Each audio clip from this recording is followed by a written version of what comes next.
Sejam muito bem-vindos ao Podcast BH. Nós vamos começar agora um episódio super rico, super importante para a nossa região. Nós vamos conversar com a pessoa que daqui a pouco nós vamos te falar.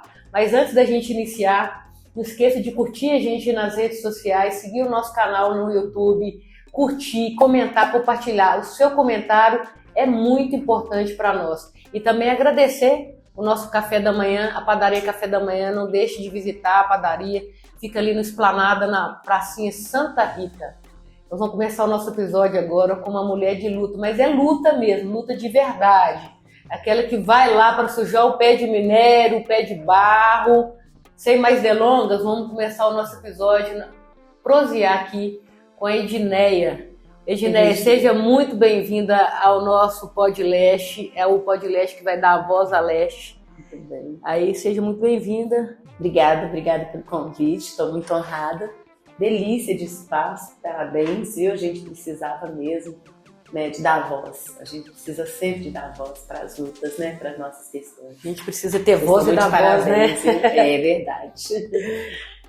É isso aí, Edneia. Começa falando desde quando você veio aqui para a Zona Leste. Nossa. E aí fica à vontade para falar de todas as suas lutas, dos seus projetos, do que você está aí encaminhando, fazendo, ajudando. Fica à vontade. Não, Regina, eu assim, toda vez que eu vou falar da questão de moradia, porque a minha trajetória de vida, né? É a minha trajetória de vida. Eu vou falar da questão do direito à moradia e eu falo da minha vida, que está entrelaçado. Eu cheguei aqui na região leste na década de 80. Eu vim morar ali na rua Juramento, né? Vim morar de aluguel num cortiço que existia lá. E naquela época as coisas eram muito difíceis, né? Porque ainda estávamos no período militar quase acabando. Então o desemprego era muito grande, tinha uma fome assim, extraordinária no Brasil. Isso é uma coisa pesadíssima. Acho que eu só vi uma fase igual àquela durante a pandemia. Então, assim, era tão pesado que os jornais do mundo mostravam o Brasil como um local que estava nascendo uma sub-raça. Você procura nas matérias da época que você vai ver, né? Porque as crianças brasileiras, elas nasciam já subnutridas e não cresciam, não desenvolviam. Então, assim, aí tinha alguns movimentos, né? Foram criados nessa época. Foi criado os que eu acompanho de mais perto há muitos anos, que foi exatamente o movimento sanitarista, né, pela reforma urbana, e o movimento contra a carestia, né, assim, que mobilizou o povo pobre do país inteiro para lutar contra essas coisas, essas mazelas que acabavam com a gente. Então, essas lutas, elas causaram aí, né, o fim do regime militar e a primeira eleição democrática, que elegeu o Tancredo, que não assumiu, e aí quem assumiu foi o Sarney. Quando ele assumiu, ele criou 2 programas importantes. O primeiro foi o Ticket de Leite, e o segundo foi um programa de moradia que chamava PROIN. Esse programa ele previa que o governo ia dar a terra urbanizada, o material de construção, o equipamento para a gente fazer a construção e a assessoria técnica. E a gente fazia a construção com as nossas condições. E aí, assim, o que tinha? Tinha um alinhamento, né, político no Brasil, pelo menos aqui para nós de Minas. Porque o Tancredo era do MDB, aqui tinha o Hélio Garcia, que também era do MDB, governador do estado, e o candidato a prefeito, que era o Ferrara, que estava prometendo que se ele ganhasse a eleição, ele ia trazer esse programa de habitação aqui para Belo Horizonte. E aí ele montou um escritório na Afonso Pena que funcionava 24 horas, todo mundo fazendo cadastro, para conseguir moradia, porque os aluguéis matavam a gente. Né? Aí ele ganhou a eleição e assumiu a prefeitura. E acabou que ele estava demorando a cumprir a promessa. Promessa, sim. E o Paulão, que é aqui do Alto, Vera Cruz, aqui, Sim. né? Que era presidente Conhecemos do demais. CAC, pois é. Era o presidente do CAC VC na época, era diretor da FAMOB, que é a Federação das Associações de Moradores. Ele teve a ideia de juntar as pessoas que tinham feito esse cadastro para cobrar a promessa. Sim. E aí começou a organizar esse povo lá no Alto Vera Cruz. Eu cheguei numa reunião dessa. Essa reunião era toda quarta-feira à noite, lá em cima, na General Osório, de frente do Centro de Saúde, né? E quando eu cheguei, Regina, assim, eu cheguei numa situação muito complicada, porque eu morava lá, De aluguel. né, de aluguel nesse cortiço. Eu já tinha 2 meninos, né, meus 2 mais velhos. Lá era um cômodozinho, pequenininho, 3x3, não cabia quase nada. Banheiro do lado de fora, tanque do lado de fora, aquele monte de menino no terreiro. E assim, a gente tinha dificuldade de pagar aluguel porque a gente não tinha emprego. Nem eu, nem ele trabalhavam de carteira assinada, né? A gente trabalhava no jogo de bicho. Informal. A gente trabalhava informal no jogo de bicho. Quase todo dia eu era presa. Assim, a minha história dessa época é muito difícil. Eu saí de casa de família sem profissão. Sim. Meu pai morreu, né? Deixou minha mãe pagando aluguel, minha mãe com 9 meninos. A gente não sabia, quando meu pai morreu, a gente nem sabia o que era morar em casa dos outros, não sabia o que era aluguel. Quando meu pai morreu é que a gente descobriu que a casa que a gente morava não era nossa, ele pagava o aluguel da casa. Sim, minha mãe devia saber, mas eu tô falando da gente, criança, né? Sim, eu tinha 12 anos, ia fazer 13 anos, minha irmã mais velha tinha 15. Então, assim, aquele negócio, a casa não é nossa, porque a dona pediu a gente para sair. E aí, assim, uma mulher com filho, sem um homem, a vida inteira tem dificuldade de morar em qualquer lugar. Naquela época já era difícil, hoje é pior, né? Naquela época já era muito difícil. Ninguém alugava barracão para mulher com criança, ninguém aluga barracão para mulher com criança sem marido, a não ser aquela pessoa que tem consciência mesmo, né? Uma pessoa humana uma que vai receber uma família. Não aluga para mulher com criança. E aí a gente começou assim, nós saímos de um lugar que era bom que a gente morava e conseguia, meu pai pagava o aluguel e a gente foi morando cada vez em lugares piores, em condições mais degradadas, né? E a gente perdeu acesso à escola por causa dessa mudança toda. Quase todo mundo, meus irmãos, nenhum estudou. Acho que nós somos 9. A gente tem dos irmãos, temos 2 que completaram o ensino médio. Temos 2 que completaram o ensino médio e a maioria absoluta não completou nem o fundamental. Nem o fundamental. Mas por causa dessa questão, além dessa questão da muda para cá, muda para lá, ainda tinha o problema de que a gente eles ficavam, porque eu e a minha irmã mais velhas, assim como a minha mãe, fomos trabalhar em casa de família, né? Uhum. E a minha mãe, em 1977, a prefeitura estava contratando gente para varrer a rua. Minha mãe foi uma das primeiras mulheres a ser contratada, então era o dinheiro que entrava lá em casa. E aí os meninos ficavam sozinhos, não tinha ninguém para olhar. Então, não tinha ninguém para mandar para a escola, não tinha ninguém para ficava livre, né? Doente. Ficava criado igual índio mesmo, né? Correndo para a rua fora. Então a casa, eu percebi desde muito cedo que ela faz uma diferença imensa na vida, principalmente de uma mulher. E se ela tiver filho, é pior ainda. Você tem que olhar pelo pior ainda. Porque isso. Você não tá só mais, né? Tem alguém que tem que cuidar, porque né? a gente é cuidado, né? A mulher é cuidado. E a mulher é cuidado, e ela com filho, ela é cuidado dobrado, e ela com irmão, com mãe para cuidar, só vai cuidando, né? Ela é cuidado.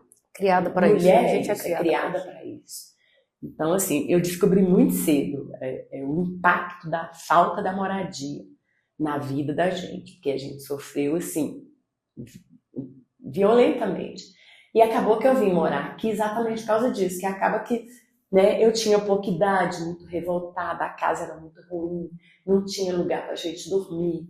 Eu dormia em casa de família a semana inteira, eu tinha que dormir lá. Não estudava, eu só trabalhava. Então, sim, trabalhava de manhã, a hora que eu acordava, até a hora que me liberava para dormir. Você na hora né? que você não estava aguentando mais, né? Até a hora que liberava para dormir. E no final de semana, que eu ia para casa da minha mãe, que era meu dia de folga, não tinha lugar para dormir. Não tinha lugar para dormir, não tinha lugar para ir, não tinha dinheiro para gastar, não tinha sapato para calçar para sair, não tinha nada, não tinha nada, né? Então, assim, né, é um vazio existencial que você vai procurar alguma coisa para preencher.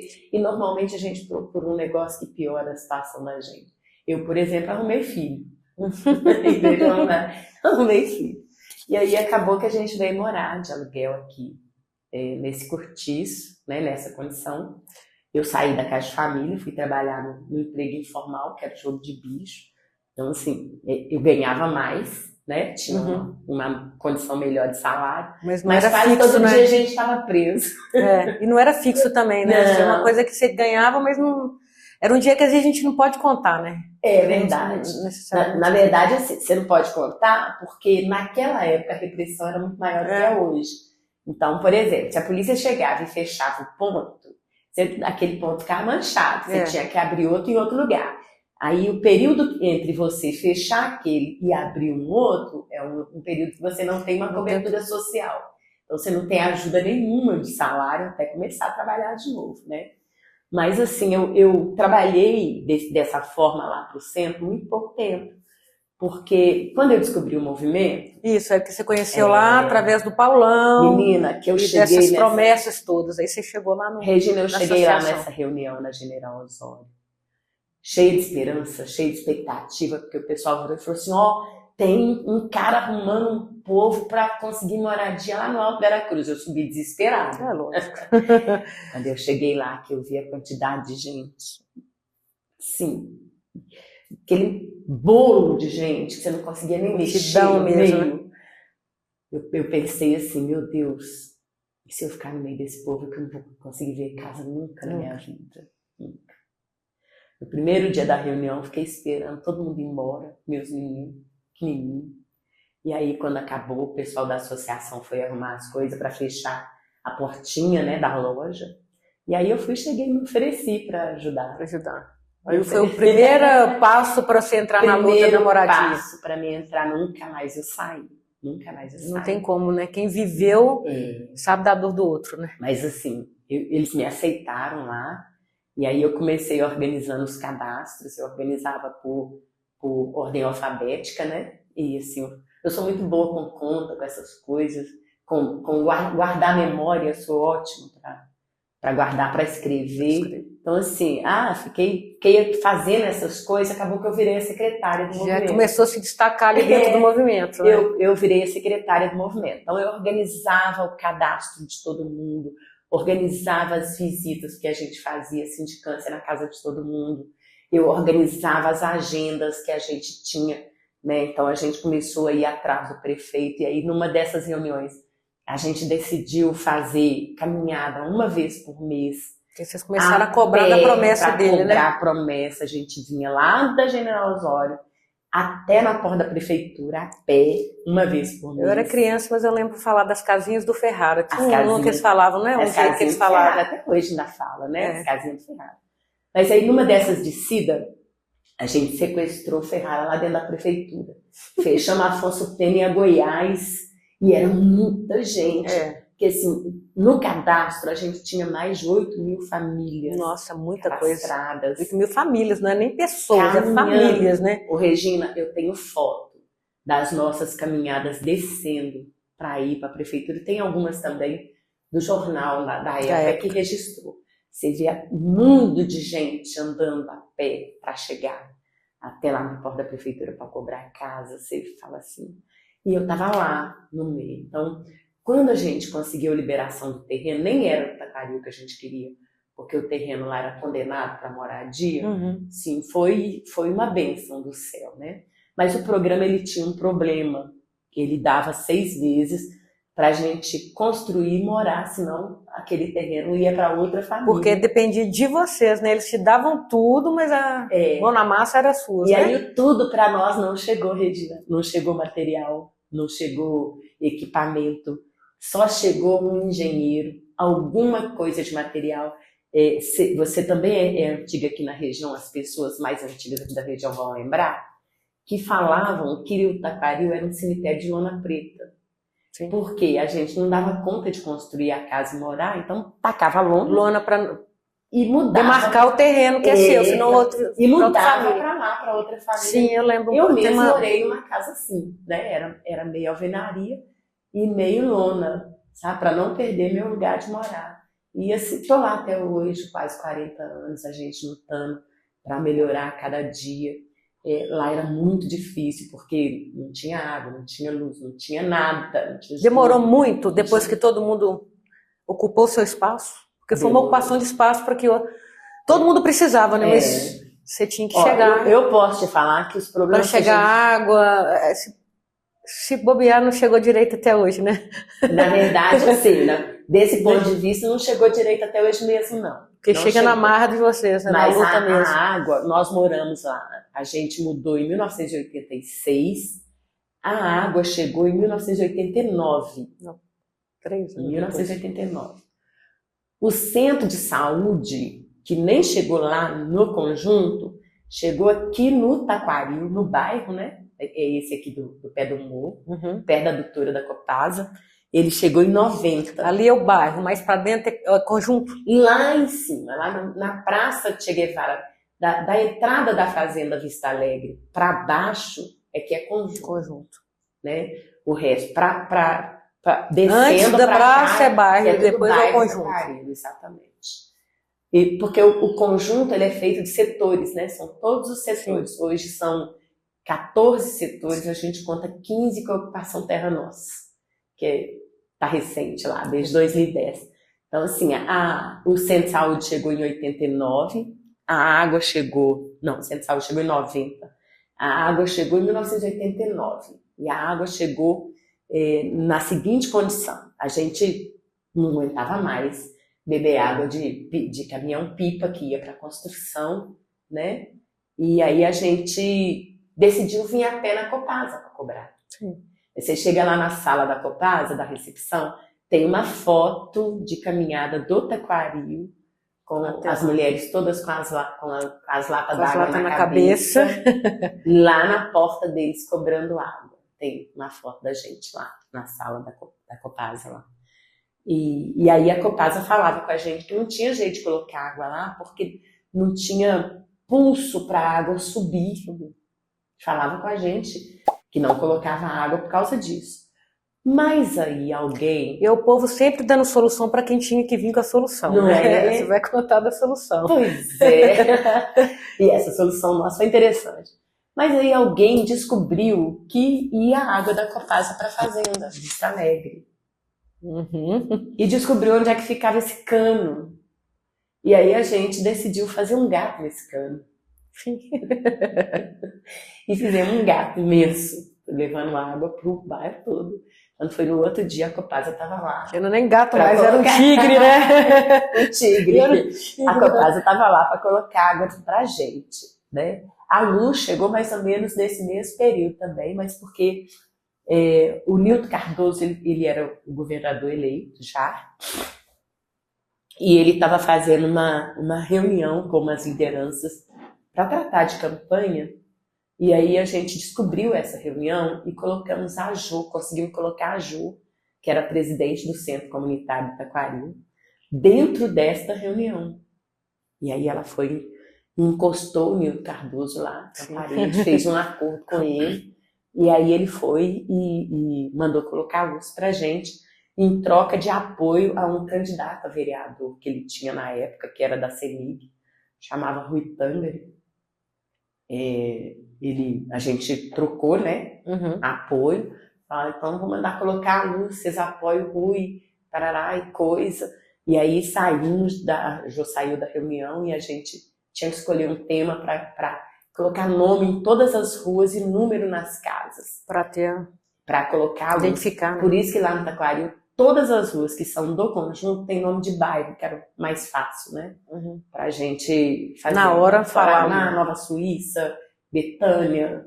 Então, todos os bairros de Belo Horizonte estão representados lá no conjunto Taquaril. E a gente conseguiu a luz desse jeito também, nessa época, 1989, 90. A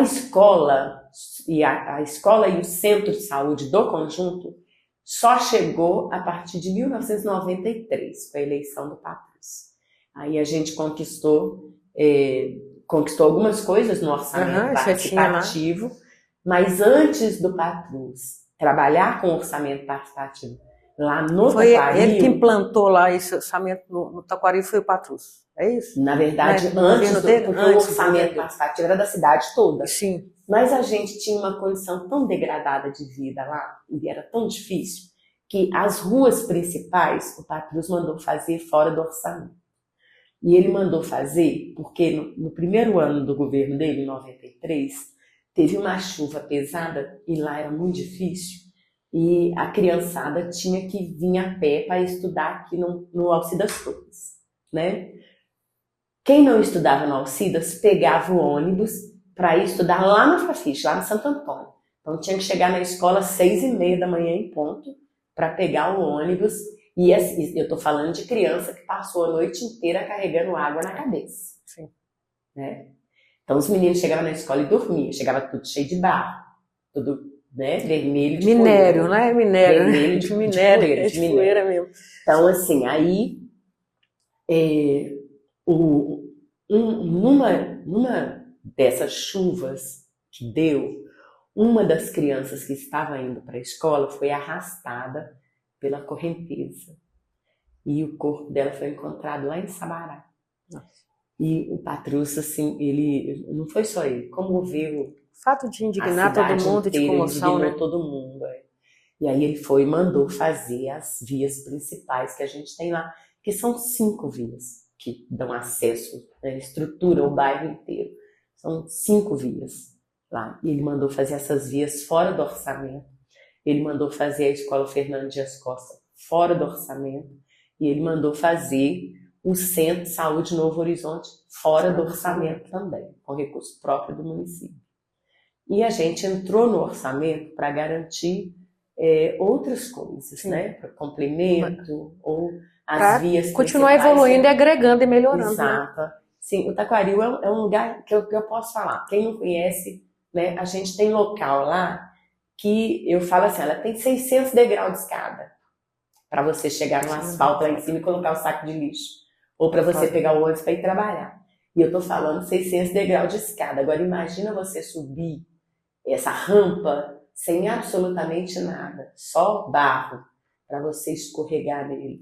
Né? Assim, a gente, quando saía para trabalhar, tinha que sair com uma roupa a mais, um sapato a mais, porque se sujasse, chegava no trabalho e trocava de roupa. Você conta a história, eu fico lembrando da história da minha mãe, que se confunde um pouco. Quando ela veio para cá. Verdade. De um sapatinho limpo para chegar no trabalho limpo, para não ser tão... receber tanto bullying, né? Você chegar mais apresentável. As crianças da escola, Regina, era exatamente assim, né? As crianças do Taquaril chegavam na escola e sofriam bullying. Porque não tinha jeito de levar uma roupa para trocar. Não tinha, às vezes nem tinha, né? Às vezes é aquela roupa da escola, porque a gente tinha a roupa da escola e a roupa de ir pra missa. Pois é. Então, assim, a minha história de luta de moradia, né, a minha paixão pela questão da moradia, assim, eu falo até que assim, eu falo que a gente tem as histórias que a gente viveu, né? Não que a gente ouviu falar. Exato. Então, a sua história de luta é que você viveu essa história mesmo e foi, né? A empatia mesmo com as outras pessoas, você já sabia o caminho e ajudar. Eu depois dessa história, e assim, com a formação. E aí foi assim que chegou a luz, né? Teve que nomear tudo para chegar-se a luz lá. Nomear, colocar nome às ruas, e aí foi. O tema foi o nome dos bairros de Belo Horizonte, a água também, com muita. Tudo que chegou no Taquaril foi com muita luta. Né? E eu, assim, desde sempre, eu estou na Associação de Moradores, desde que a gente criou ela. O nosso CNPJ é de 1988, né, quando a gente registrou a associação. E a associação ela sempre teve um foco específico na questão urbana, na questão da moradia, muito, muito mesmo, né?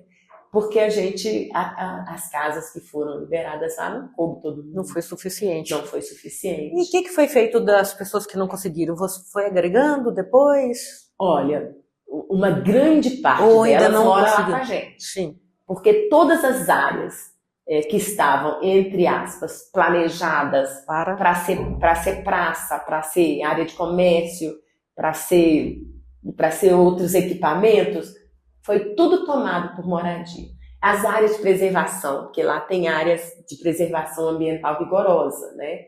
Que é próximo ali da Serra do Curral, ou área com declividade muito além de 60 graus, que a gente fala que nem cabrito para em pé. Mas o povo construiu casa e mora lá até hoje, né? Por isso que a gente tem tanto problema de risco.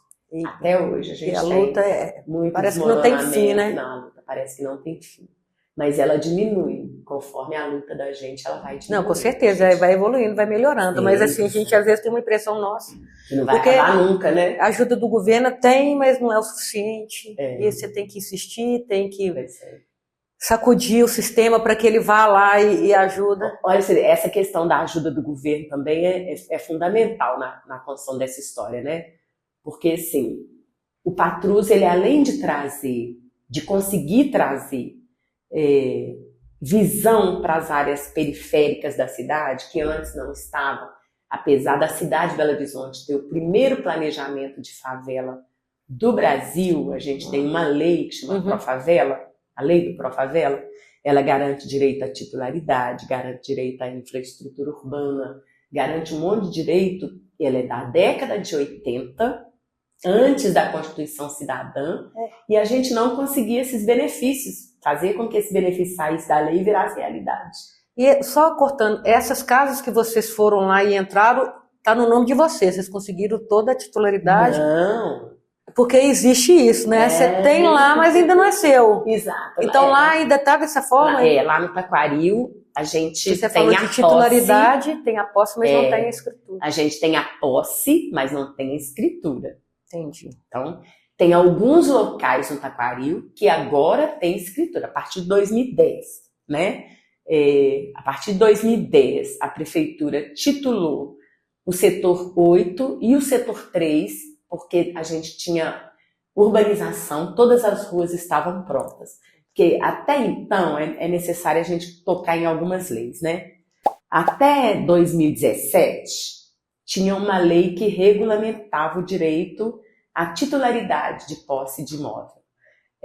Ela exigia, no mínimo, 5 itens de infraestrutura urbana para que a prefeitura, o poder público pudesse titular, né, aquela pessoa no imóvel. Então, rua aberta, pavimentação, iluminação, esgotamento sanitário, sistema viário, equipamentos de educação. Então, estou lembrando de alguns aqui. Era pelo menos 5 itens que tinha que ter isso na lei, né?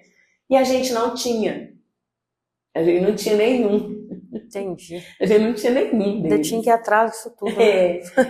Pois é, a gente não tinha nem... Na verdade, a gente começou a ter. Tinha água, tinha luz, tinha a infraestrutura urbana, mas somente nas vias principais. Então, assim, né?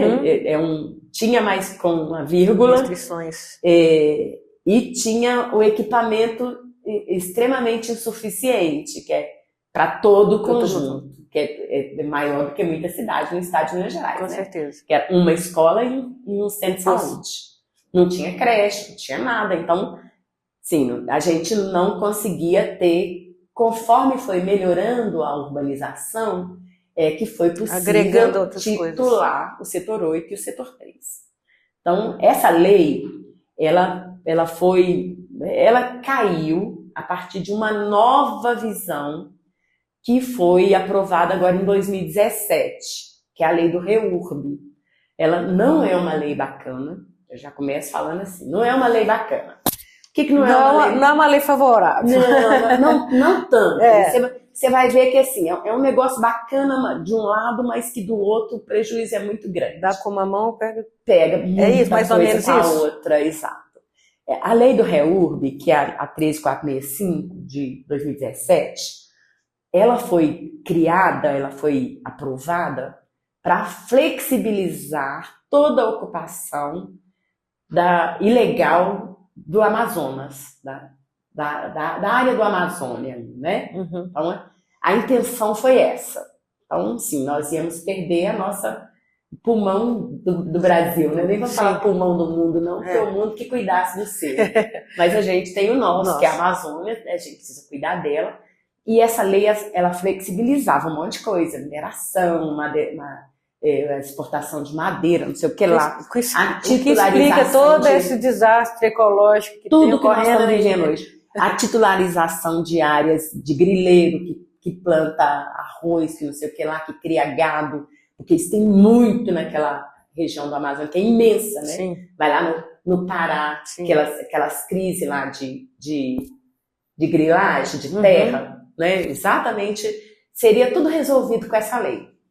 Por um outro lado, assim, para conseguir apoio popular, adoçar a boca, a lei flexibilizava todos esses critérios de regularização fundiária, para que o Brasil pudesse regularizar as favelas todas, entendeu? Então, assim, não tem mais critério, você pode regularizar tranquilamente a área que você quiser, pode regularizar a área que você quiser, porque não tem critério. Então, a 13465, ela é isso. A própria comunidade, inclusive, pode se juntar, ir na justiça e falar assim, olha, nós moramos nessa área aqui há tantos anos, sem título de propriedade. A justiça obriga a regularização, desde que a área seja pública. Aliás, eu confundi nas coisas.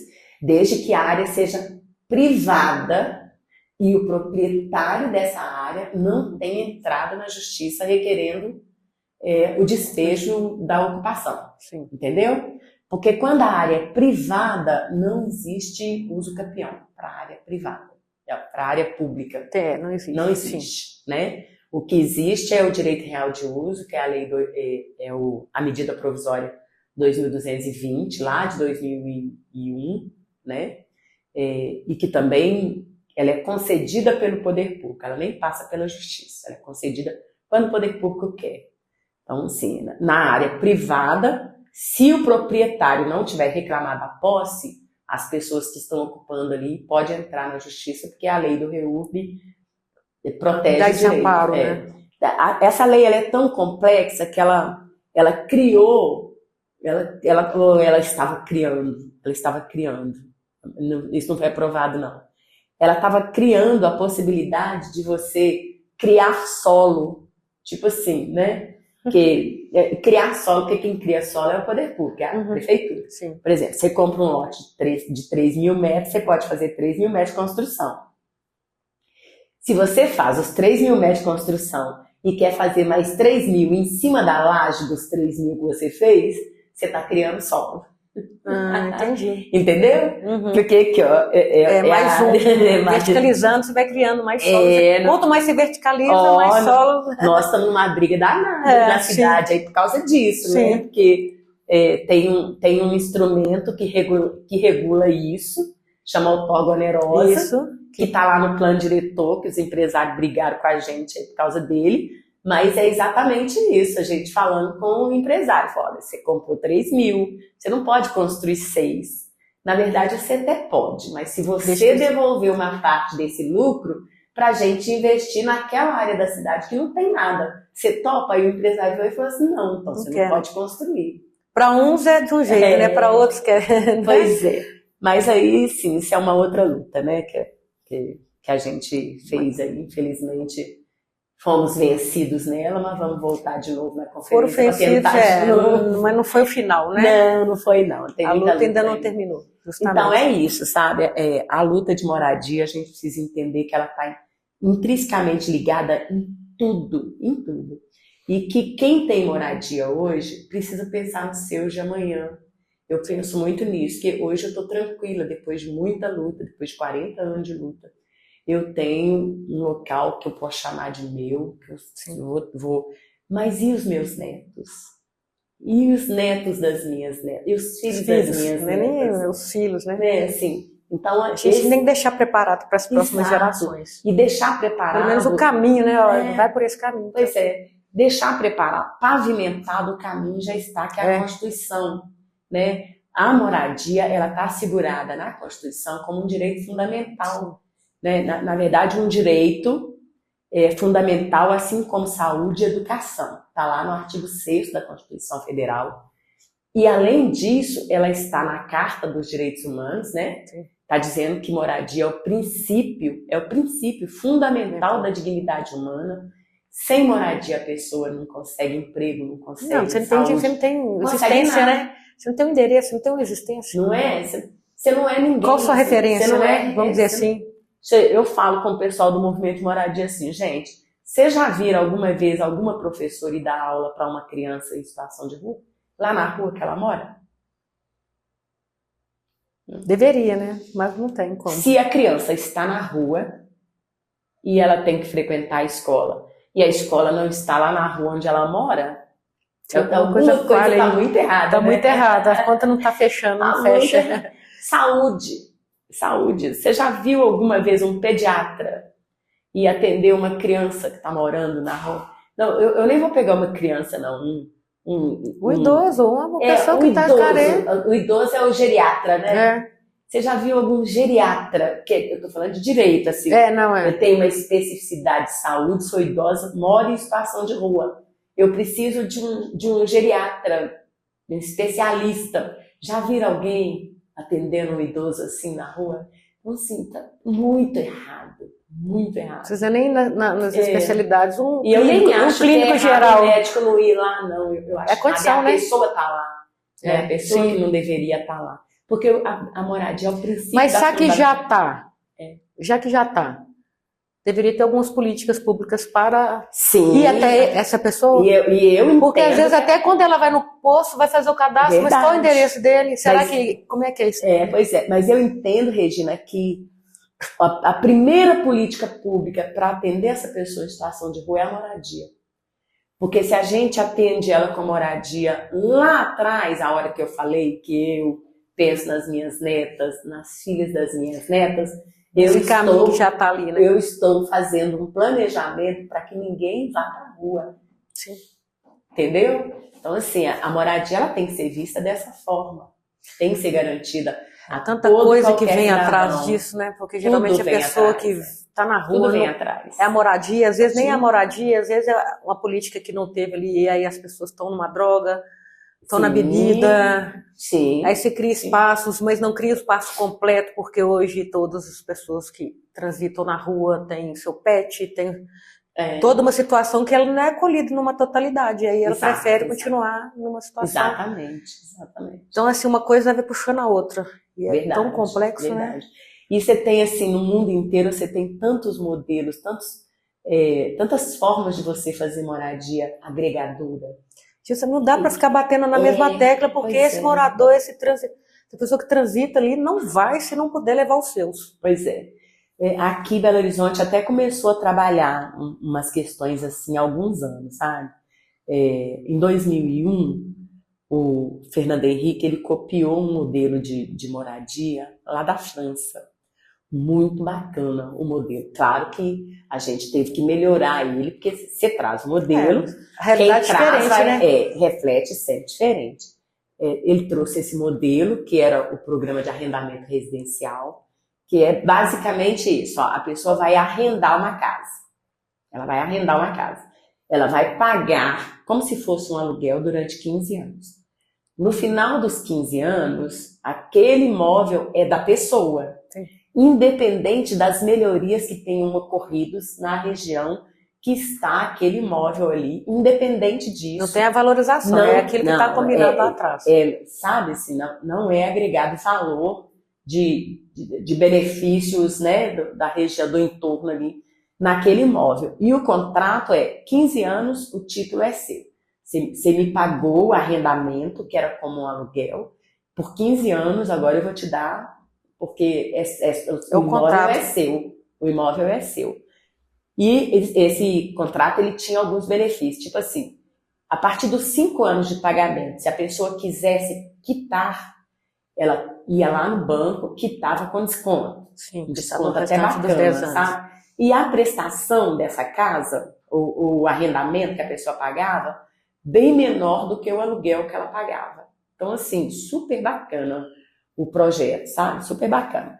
Mas aí ele tinha algumas exigências que não enquadrava um perfil que é absolutamente o maior público sem moradia do Brasil, que é o povo que trabalha sem carteira assinada. Uhum. Aí não tem. Trabalha sem carteira assinada. E aí a gente conseguiu ir melhorando o programa a partir de 2003. Pôde-se comprovar a partir de movimentação bancária. Quem trabalha com venda pôde comprovar com as notas fiscais da mercadoria que ela comprava para revender, entendeu? Então, e esse programa ele entregou muita moradia. Foi adaptando ali a nossa realidade mesmo, né? Ele entregou muita moradia, todo mundo hoje dessas moradias já tem a propriedade delas, já são donos, sabe? Grande parte delas. Agora, no nosso caso lá dos programas do Proinco e dos programas criados pela Coab lá no regime militar, a maioria das pessoas não tem título de propriedade. Até hoje, você acredita nisso? Acredito. Pois é. Então, assim, existe uma movimentação para adquirir? Agora sim, né? Porque agora tem essa lei, a 13465, que é de 2017, que derrubou essa questão dos critérios, né? Não é uma lei boa, como eu falei, mas é uma lei que titula o povo da periferia. Ela como se fosse uma luzinha no fundo do túnel que a gente tem que aproveitar, porque senão não teria nada, né? Eu sou uma pessoa extremamente crítica com questão de moradia, você vai ver. Eu acho que a lei ela avançou pra caramba, porque ela derrubou o que impedia a gente de ter acesso ao direito que a gente conquistou. Mas esse direito também, se você parar para pensar, você vai ver que não é um direito que é seu de fato. Por que não é seu de fato? Porque quando você tem o título do imóvel, você é obrigado a pagar o IPTU. Sim. Quem coloca o valor do IPTU é o poder público. E esse valor do IPTU, ele não acompanha o interesse social dos empreendimentos. Não tem uma lei que separa, sabe? Falando assim, essa área aqui, ela é uma área de interesse social, quer dizer que só mora gente de baixa renda. Então, eu preciso aplicar um IPTU compatível com a realidade dessas pessoas. Não existe isso. Existe o IPTU. Para todo mundo. Para todo mundo. Igual. Aí eles vêm, fazem uma valorização do seu imóvel. Quer dizer, se você tem um barraco, já rebocou ele, pintou, já era. Você tem um puxadinho ali com a cobertura. Você fez um puxadinho, já era. E você pode chorar e falar assim, olha, eu juntei, eu nunca tirei férias na vida. Eles sabem disso, né? O claro problema é que eles sabem disso, eu mas nunca ainda tirei assim... férias na vida para fazer esse reboco aqui, pintar, colocar essa porta bacana no meu barraco e agora vocês vêm e falam que o barraco vale tanto. Quem é que vai comprar o resto das coisas? Você entendeu? Entendo perfeitamente. Então, aí eu tenho essa visão, não tem jeito. Quando começa a falar, já vem essa visão assim das dificuldades que a gente passa. Então, eles regulamentaram a lei, mas a gente precisa de um IPTU compatível com o interesse social. Quando eu estava fazendo estágio do meu curso, eu trabalhei fazendo medição para IPTU. E sei muito bem como é que procede a ordem. Sabe por quê? Eu falo que quando a sua história se confunde um pouco com a da minha mãe, mas foi... E um pouco da minha infância ali é isso aí. É a mesma coisa, né? É a mesma coisa, só que em bairros diferentes. Sim. Ela trabalha em casa de família, trabalhou desde 10 anos. Ela é criança tomando conta de criança. Pois é. Mas a sua luta não parou aí. Quando eu falo que é mulher de luta, é mulher de luta mesmo, raiz. Sua luta não parou só na moradia, né? Foram agregando outras lutas, né? Na moradia a gente tem uma trajetória bacana, assim. Eu me orgulho muito dessa questão.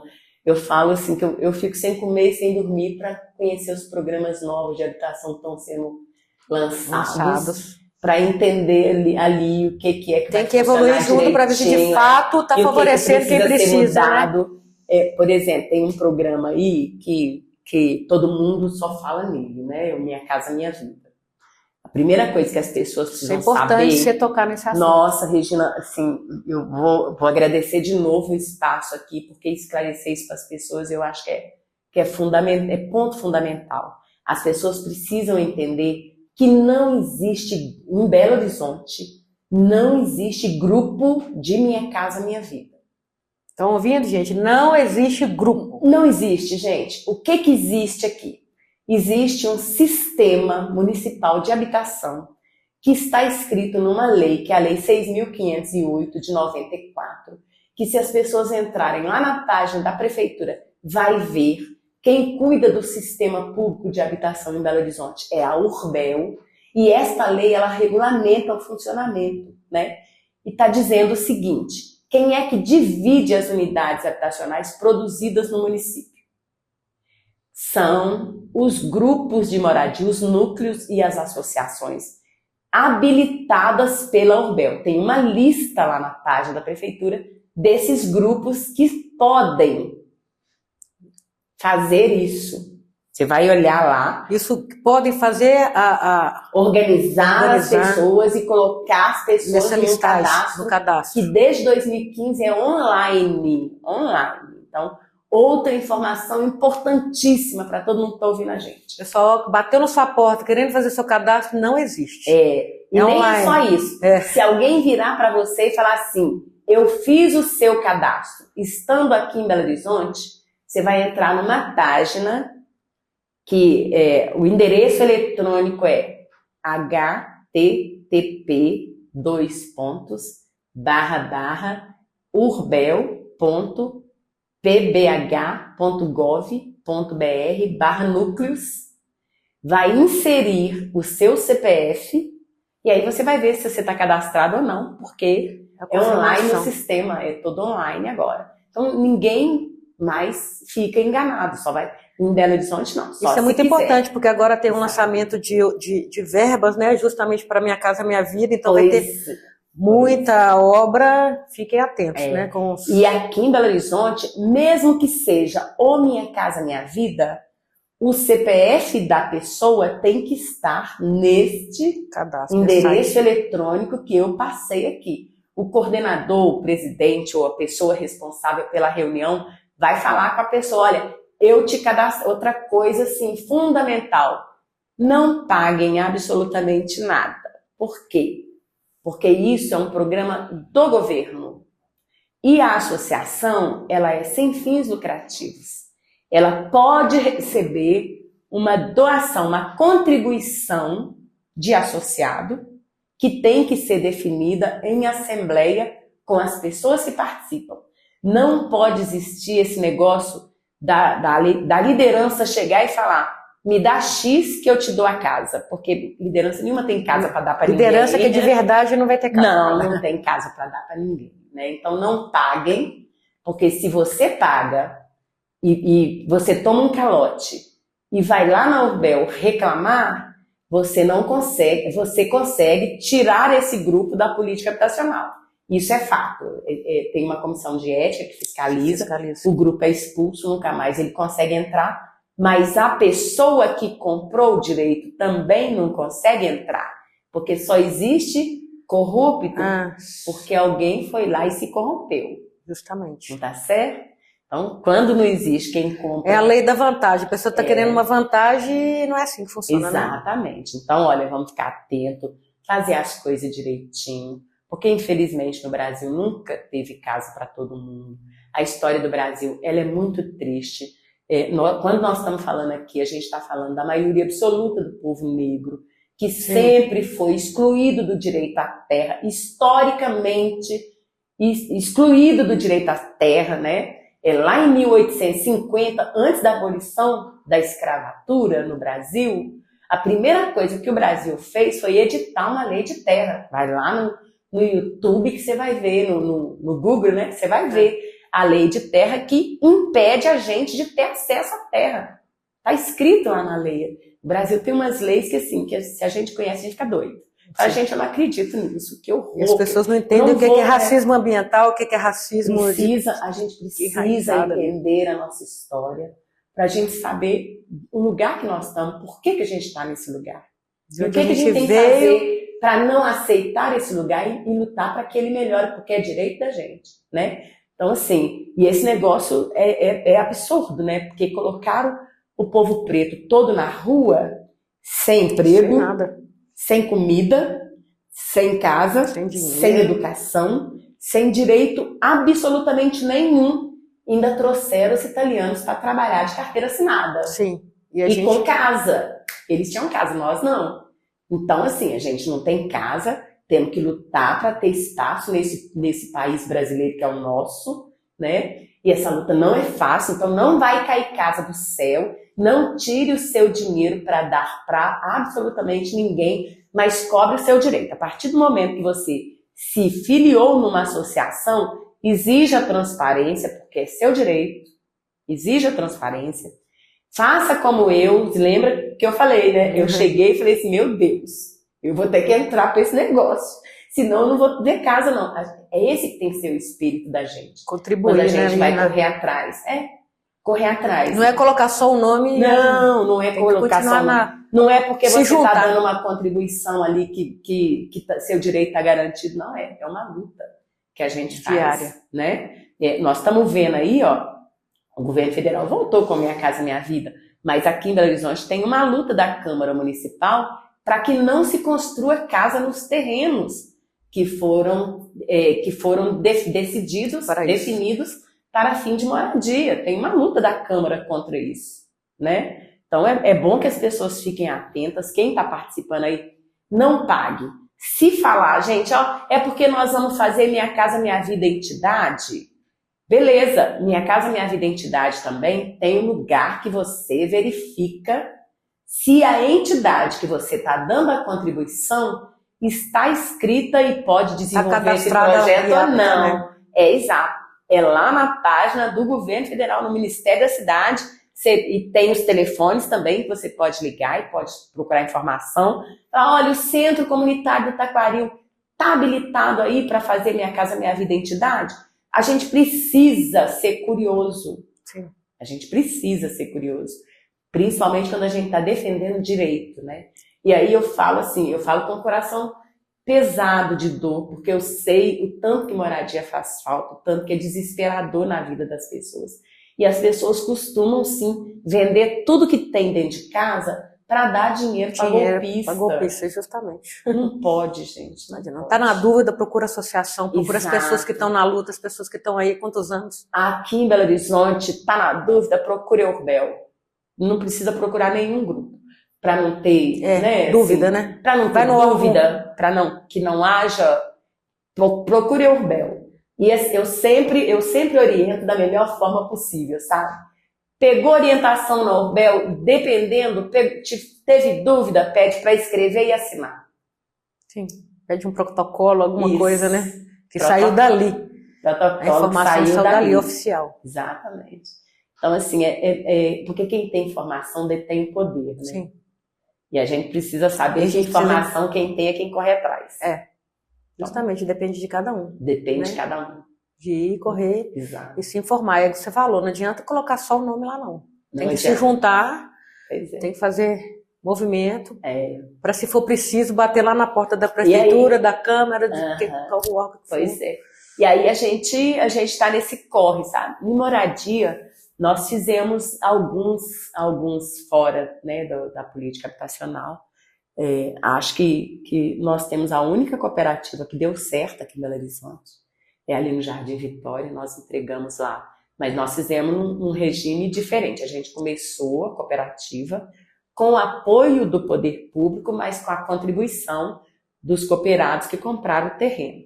Então, lá nós entregamos 207 lotes urbanizados com água, luz, esgoto. O terreno lá de 200 metros quadrados saiu a R$6.400 cada lote na época. E o restante do terreno todo que nós compramos, a gente fez parceria com o poder público e construímos Minha Casa Minha Vida. Aí da nossa cooperativa, a gente tem morando lá da cooperativa, da Coabita. A gente tem morando lá no Jardim Vitória mais de 700 famílias em apartamentos, assim, 700 e alguma coisa. sabe?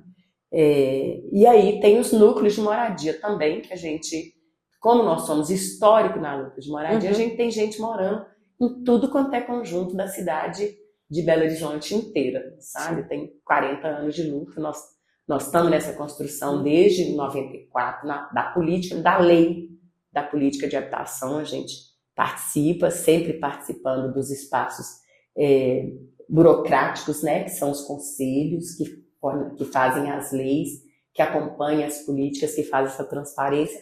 Fora isso, a gente trabalha com... Ao longo desses 40 anos, você consegue dimensionar quantas famílias vocês conseguiram auxiliar, ajudar? Vocês têm isso? Não, a única dimensão que eu consigo fazer hoje são das famílias cooperadas, porque elas compraram o terreno. Entendi. Então a gente tem o cadastro de todo mundo. Agora, as que participaram da política pública, eu não faço nem ideia. Muita coisa.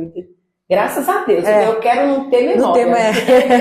Eu quero não lembrar. Chegar ao ponto de não conseguir nem quantificar, Amém. Quero chegar nisso, se Deus quiser. Vamos chegar nisso. Na verdade, o perfeito seria falar assim, não preciso fazer luta de moradia mais. Sim. Esse coisa seja natural, né? Exato. Mas que a obrigação isso não é o perfeito, eu quero não lembrar dos números. Eu sei que esse ano foi um tanto aí, mas não sei quantos não. Eu quero sempre fazer isso. Sim. Porque aí a gente sabe que é um número bacana. Né? Verdade. Pois é. E o mais legal disso, que me toca muito, é que de uns anos para cá, Regina, eu acordei com uma realidade assim muito dura, sabe? Que a gente sempre viveu, mas que você não tem não cai a ficha, assim. A ficha não tinha caído, né? Mas isso é normal. Para a condição de nós mulheres nessa luta de moradia. Sim, é muito perversa a condição das mulheres, né? Eu acordei para isso mesmo, foi em 2017. Em 2017 a gente foi provocado pelo pessoal lá do programa Mediação de Conflito, que fica no Centro de Prevenção à Criminalidade lá do Taquaril, na unidade do Taquaril, porque o Estado tinha feito uma pesquisa em que colocou a nossa região aqui, como nossa região Taquaril, Alto Veracruz e Grande de Freitas, como um dos maiores violadores do direito das mulheres, né? Um dos maiores violentos contra as mulheres. E aí a gente decidiu fazer um projeto juntos, né? Nós fizemos um projeto que chama Vidas com Arte, Geração de Renda, Enfrentamento à Violência Doméstica.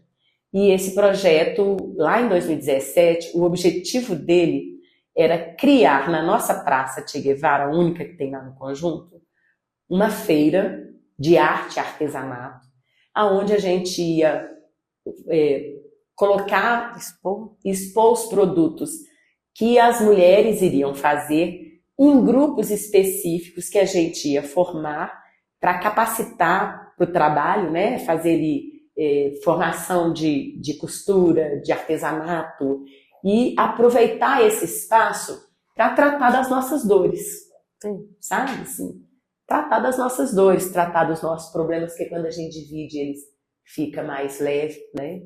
Então a gente começou a trabalhar esse projeto. Esse projeto virou um coletivo, virou um grupo de mulheres, né? A gente chegou a ter 80 e tantas artesãs. Nossa, muita coisa. Mas aí nós deparamos com um problema muito grande, porque a prefeitura tem uma regularização própria de feira que não permite o formato que a gente pensou. Entendi. Porque como o nosso projeto trabalha com mulheres muito vulneráveis, a gente não ia ter condição de falar que uma mulher dessa ia conseguir sozinha encher uma barraca de artesanato para poder vender. E que o artesanato dela ia ter tanta qualidade que ela ia conseguir ir lá no estado e conseguir uma carteira nacional de artesã. Não ia conseguir. Então essa burocracia não é pra gente. Não é pra gente. As políticas têm que ser feitas com vocês, não tem como, né? Pois é, mas aí na mesma época que saiu essa lei, eu vou falar de uma lei que começa quase a mesma coisa da outra. A lei do REURB é a 13465, que trata da questão urbana. A outra lei que regulamenta parcerias com o poder público, do jeito que nós queríamos fazer, ela é a 13065. De 2000, ela foi regulamentada aqui em Belo Horizonte em 2019 também. Foi regulamentada em Belo Horizonte, em 2019, ela é recente. Mas ela é uma lei federal, ela é mais ou menos da mesma época Não, ela é mais antiga. Ela foi 2015. Ela é de 2015. Federal. Ela foi regulamentada em Belo Horizonte em 2019, mas ela é uma lei federal, 13.019. Ela regulamenta as parcerias públicas e privadas, né?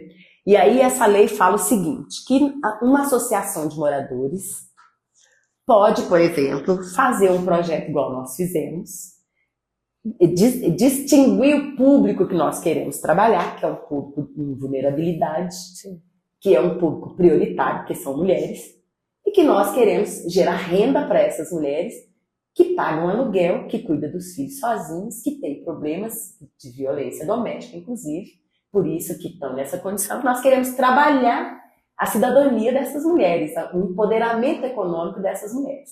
Nós fizemos isso e apresentamos para o poder público, e acho que foi em 2018 que nós apresentamos, 2017 que a gente apresentou mesmo. O Ministério Público ficou encantado com esse projeto da gente, nós tivemos reunião com o Ministério Público, a Prefeitura, na época a Prefeitura ficou de mudar a lei, de flexibilizar, de não sei o que lá. Em 2019 a gente teve uma última reunião no Ministério Público, em que a Prefeitura se comprometeu a fazer uma modificação na lei que existe para flexibilizar, realmente fizeram, né? É uma emenda à Lei 085, é a emenda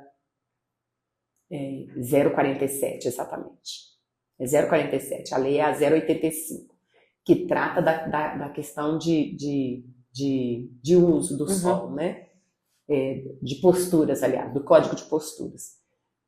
E essa 047, ela flexibilizava, né, para que as associações pudessem fazer eventos, porque é o que a gente quer fazer, nós queremos fazer um evento. Nós queremos ir lá para a praça e tratar a questão da violência. Nós queremos tratar, nós não queremos tratar a questão da violência, nós queremos cultuar a paz. Sim. Nós queremos cultuar a paz, lá na Praça Che Guevara. Nesse evento que a gente quer cultuar a paz, nós vamos colocar tudo que as mulheres produzem para vender. Então nós vamos criar um mercado lá na praça, com geração de renda para essas mulheres. E aí a Prefeitura topou, fez isso, mandou para a Câmara, ficou lá na Câmara até no início desse ano. Parece que a Prefeitura retirou o PL de lá, sem votar, sem votar, e nós não conseguimos até hoje. E onde provocar isso, para isso para frente? Pois é, quando a gente tiver vereadores realmente comprometidos com o bem-estar da população, com o desenvolvimento, com a segurança, com a qualidade de vida, com o empoderamento econômico das mulheres de fato, com a preocupação com as mulheres que pagam aluguel e têm criança. Quando a gente tiver pessoas humanas que pensam nas pessoas humanas que precisam de políticas públicas, a gente vai ter essas coisas lá. Enquanto a gente tiver uma Câmara que só pensa nos ricos da cidade, a gente não vai ter nada. Só pensa para dentro da Contorno. A gente precisa pensar para fora da Contorno, para fora da Andradas, para fora da Jequitinhonha. Não é só para fora da Contorno, não, é ir caminhando para dentro mesmo. Exatamente. Senão não vai. E assim, eu estou sendo processada por uma frase que eu falei, eu vou repetir aqui. Eu falo que os vereadores precisam pensar, porque um dia o povo vai acordar, né? Esses empresários, eles podem ter dinheiro, mas o voto é da gente, o voto é soberano. Um dia o povo vai descobrir, vai receber o dinheiro e vai votar no outro. Sim. Né? Porque, inclusive, é crime. Então, já que estão cometendo crime, o voto é secreto. Está querendo me dar o dinheiro, vou receber o dinheiro que eu preciso, né? E vou votar no honesto, que vai trabalhar por mim, que vai, de fato, fazer alguma coisa por mim. Entendeu? Então, assim, é muito triste o que acontece no Brasil, mas você falar que a política de hoje é exatamente igual à política de antigamente, que o coronel dava um pé da bota pro cara ir lá votar nele, e quando ele voltasse, dava outro. Né? Nós estamos vivendo isso. Então, é isso. Aí a gente está se virando, né? Enquanto a gente não pode colocar a feira lá, a gente está se virando como pode. Então, hoje o grupo está bem menor do que era quando começou. Tá bem, mas infelizmente, a pessoa vai perdendo um pouco da força, né? Vai porque precisa. Fé, né? Vai perdendo a fé. Eu acho que nem a fé em si, mas porque precisa precisa ter retorno. O dinheiro precisa levar o dinheiro para dentro de casa. E quando aquilo não sai na hora, às vezes que ela precisa, ela vai atrás de outras alternativas. A gente chegar e falar, olha, vai sair. Se a gente for lá e pressionar, vai sair. Porque, então, assim, aí veio a pandemia. No meio dessa história toda veio a pandemia. Então, estas mulheres que antes passavam dificuldade, na pandemia passou mais ainda. E aí nós tivemos que reinventar. Além do aumento da violência doméstica. Nossa Deus, violência doméstica, a violência doméstica, assim, que eu achei mais violenta é o cara simplesmente ir embora, deixar a geladeira vazia, o aluguel atrasado, a mulher desempregada com um menino pequeno, sem leite. Você quer uma violência pior do que essa? Nós tivemos um monte de casos assim. Aí a gente começou a fazer campanha, né? Nós distribuímos cesta básica que a gente conseguiu. Sim. Com as doações. Foi uma mobilização muito pesada mesmo. Assim, muito, a gente fez uma mobilização no condomínio também para a cesta básica. Nós somos muito gratos pela solidariedade que ajudou a gente a enfrentar a pandemia. Nós recebemos de tudo, a gente recebeu comida, recebemos móveis, recebemos gás, recebemos remédio, fralda, leite. Sim, graças a Deus. Todo mundo que virou e falou assim, preciso desse remédio, a gente conseguiu alguém para comprar o remédio. E, sabe, tô sendo despejada, a gente conseguiu resolver o problema do despejo dessas mulheres.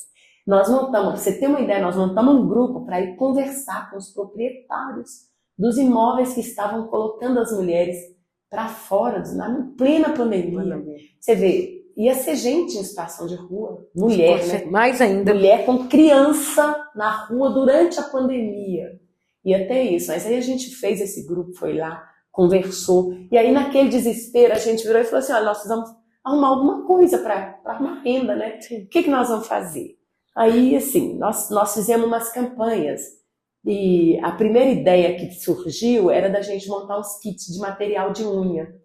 Aí conseguimos arrecadar numa vaquinha online que nós fizemos para o grupo, tem uma vaquinha que é permanente, né? Uma vaquinha lá online que é para o Vidas com Arte. Aí, lá no grupo Vidas com Arte, a gente, desesperado, pensando o que fazer, aí montamos os kits de unha. Montamos 6 kits, caro toda a vida, porque tem aquele esterilizador, tinha tudo no kit de unha. E selecionamos 6 mulheres que sabiam fazer, né, que já tinham o ofício, para entregar os kits, e chamamos o pessoal da diretoria da Regional Leste, de assistência social lá. Chamamos o pessoal do Fica Vivo, do Mediação, né? Que trabalhou com a gente também. Que foi no início ali também, né? Exatamente, trabalhou com a gente muito para entregar esses kits. E aí, assim, acho que eles ficaram encantados com a potencialidade do grupo mesmo, né? E aí saíram pensando no grupo e nós pensando também, porque 6 kits não resolvia, não fazia cosquinha na nossa dificuldade. E aí a gente ficou pensando, né, gente, o que nós vamos fazer mais? O que nós podemos fazer mais? Numa das reuniões, aí uma das mulheres virou e falou assim, lá em casa hoje só tem o sal da cesta. Aí eu falei, olha, isso é uma boa ideia, gente, vamos fazer tempero, porque sal todas nós temos. Vamos fazer tempero. Que bacana. Aí a gente criatividade. Aí a gente começou com a ideia de fazer o tempero. Como é que nós vamos fazer o tempero? Não sei o que lá. E aí, a diretoria regional chamou as mulheres para discutir alguns enfrentamentos a essas violências que estavam acontecendo na região. E nós vamos participar. E aí, lá na conversa, né, surgiu essa questão do tempero, porque nós estávamos falando do despejo, da falta de lugar para colocar uma mulher com criança, né, que estava sendo despejada, e das dificuldades que a gente estava tendo para conversar com os proprietários aqui, imagina o resto das comunidades aqui do entorno, e tudo isso agregado a essa questão de ser o lugar mais violento da cidade, né? Então, a gente, nessa reunião surgiu a ideia de formar um circuito, era o circuito Girassol. Era o circuito, depois virou Era fora. O circuito. E a gente ficou pensando no nome, veio Girassol, porque o girassol, ele entranha, né? E ele cresce todo um grudado no outro, assim, fica aquela coisa mais frondosa.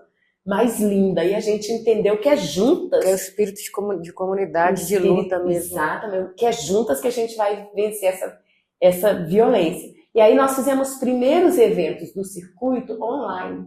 Primeiro evento a gente chamou a doutora Samanta, que é lá do NUDEM, né? Ela era coordenadora do NUDEM, que é o Núcleo de Defesa da Mulher, que entra com os processos de pensão, e a gente queria saber os processos de pensão. Como é que os caminhos, parado, né? Por que o cara não pagava a pensão do menino? Né? Para pelo menos o menino ter o que comer. Então, assim, aí foi tudo muito casado, muito junto, né? E aí, nessa mesma reunião, a gente começou a pensar o nome que a gente ia dar para o nosso tempero. Antes de começar a fazer o tempero, nós estávamos pensando, nós vamos criar uma marca, porque aí nós já queríamos uma marca. Com certeza, mas tem que para concorrer com as marcas famosas. Justamente. Nós queremos isso. Então, aí, sim, né, aquela conversa e tal e coisa, aí surgiu, Temperando Vidas. Por quê? Nós precisamos de tempero para as nossas vidas. Sim. Mas a gente não precisa de tempero para as nossas vidas só, a gente quer temperar a vida das outras pessoas também. Porque a gente tem amor para distribuir, né? O mesmo amor que a gente quer para a nossa família. Então, assim, aí a gente conseguiu lá, em parceria com a Diretoria de Assistência Social da Leste, o Ricardo, a Estela, a Rosa, pessoas fantásticas. A gente conseguiu um curso de capacitação, nós aprendemos a fazer o tempero. Uma equipe muito boa mesmo. Nossa, fantástico. Eles conseguiram essa parceria com a Cutia, que era uma associação que estava formando. Na verdade, antes da gente conseguir esse curso, a Cutia era um restaurante ali em Santa Teresa, eles traziam marmitex, a gente distribuía marmitex, pronto, comida toda a semana inteira, sabe? Aí esse mesmo pessoal da cozinha veio e deu o curso do tempero para nós, lá na cozinha do Projeto Providência. As meninas amaram, assim. E aí a gente lançou o Temperando Vidas. Na verdade, nós lançamos ele 2 vezes. A gente lançou ele na Record, uma vez, lá no espaço da minha casa, em obra. Eles foram lá e filmaram as meninas fazendo tempero. Bem no início, a gente não tinha nem a logomarca ainda pronta. E a segunda vez a gente já estava um pouco mais estruturado, e a gente já fez em parceria com a casa de reciclagem lá do Granja de Freitas, que a gente recolheu os vidros de lá, tratou os vidros lá na cozinha do projeto, fizemos toda a produção do tempero lá na cozinha do projeto e colocamos o rótulo que passou no Rolê das Gerais, porque estava tratando da questão da reciclagem. Também, de sabe? Tudo. E aí eles casaram, né, o reaproveitamento dos potes de vidro, que a gente faz o empoderamento dessa rede de mulheres que você está falando isso aí, vai me dando uns insights aqui. Eu tenho tempero na minha casa, se você me permitir, eu vou fazer um vídeo com ele. E vou colocar no grupo do condomínio para a gente falar, não só para comprar o tempero, obviamente, mas também para fazer a reciclagem, separação dos vidros para vocês. Terminar aqui convidando vocês. Isso, para ir lá assistir a nossa produção, a gente faz lá na cozinha do CRA. A gente vai fazer a Blitz do Pó de Leste. Ai, que legal. Lá para mostrar para as pessoas como é que é feito, para as pessoas entenderem de onde que sai o tempero. Sim. Pode ficar tranquila que a gente vai lá. E hoje a mulherada está fazendo umas ecobags também. A gente está muito nessa pegada ambiental, até porque nós estamos dentro da mineração. Justamente. Precisamos acordar para essa realidade, né? Então nós estamos fazendo muita coisa de reciclagem. A gente faz muito artesanato com garrafa PET, com sacola de plástico. E agora a gente está fazendo essas ecobags, né? Nós fazemos para as feiras que nos Essas convidam. ecobags é feito da garrafa PET ou daquelas sacolas coloridas? As ecobags a gente faz com tecido mesmo. Com tecido. É tecido, americano cru, né? Geralmente elas são pintadas à mão, a gente pinta elas à mão. Tem uma amiga que está fazendo com a sacola, essas sacolas de sacola de plástico. Colorida, que entrega na sacola cheia. Sim, essa a gente não sabe fazer, nós não aprendemos. De repente essa é uma boa que pode aprender, agregar. né? Eu vou apresentá-las para vocês. Porque o que a gente faz com a sacola plástica, a gente faz alho, réstia de alho, para enfeitar a cozinha, sabe? Assim, fazemos muito isso. Pode agregar o projeto de vocês, é muito interessante. Nossa, de aproveitar essas sacolas. Sim, vai ser bacana. Que a gente seleciona a sacola, né? Para fazer o alho, por exemplo, só pode ser aquela que não tem desenho nenhum. Sim. Mas para fazer a eco bag de sacola de plástico fica linda, eu já vi isso. Só não sei fazer. A gente não sabe fazer, não tem ninguém que ensina, né? Para fazer, a gente seleciona e aí a colorida a gente não usa para este fim, mas a gente usa para outro.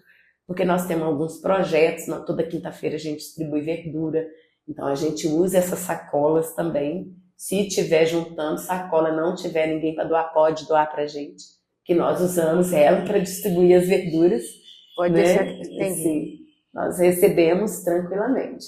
E assim, quando nós temos condição e tem bastante material, a gente até dá um jeito de buscar, sabe? Sim. Mas nós temos um endereço fixo, que é lá no Taquari. Para ajudar direito, né? Já deixar lá para vocês, tá certo? A gente tem um endereço fixo, que é o Bazar das Meninas, lá na rua Glauci José de Oliveira, número 75, na esquina da Escola Fernando Dias Costa. Vão ser muito bem-vindos, todo mundo que chegar lá vai poder ver nosso produto. O trabalho e comprar, com certeza. Na hora de doar, já aproveita para conhecer e para pagar. Em construção, para já né, chegar sabendo que vai encontrar um lugar em construção. Mas é uma construção bacana, né? Está sempre em construção, porque a gente está sempre inovando e melhorando os espaços.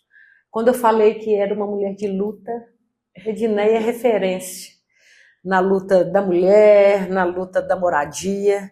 Edneia, eu te agradeço demais. Nós que agradecemos. Você tirar um tempinho aí, que eu sei que sua rotina é corrida, eu participo de alguns projetos, vou em alguns projetos, participo de forma bem acanhada, que a Edneia é presente, e é muito bons projetos, é muito boas reuniões. A gente sai de lá com outra bagagem, com outra visão de vida. Eu te agradeço, eu sei que sua vida é corrida, você está aqui. A gente depois, no final, vai colocar os endereços certinho, porque às vezes na hora vai falar dos projetos, reforçar o projeto do tempero, o projeto das ecobags. Quem quiser se juntar aí à luta da moradia, fica à vontade, procura a Edneia lá no centro comunitário. Tem rede social pra gente falar, tem a vaquinha online, tem a permanente do Vidas com Arte. Vidas com Arte, então tá lá para quem quiser contribuir, não tem um tempo às vezes, mas pode contribuir financeiramente com dinheiro, que vai ser muito, muito bem-vindo.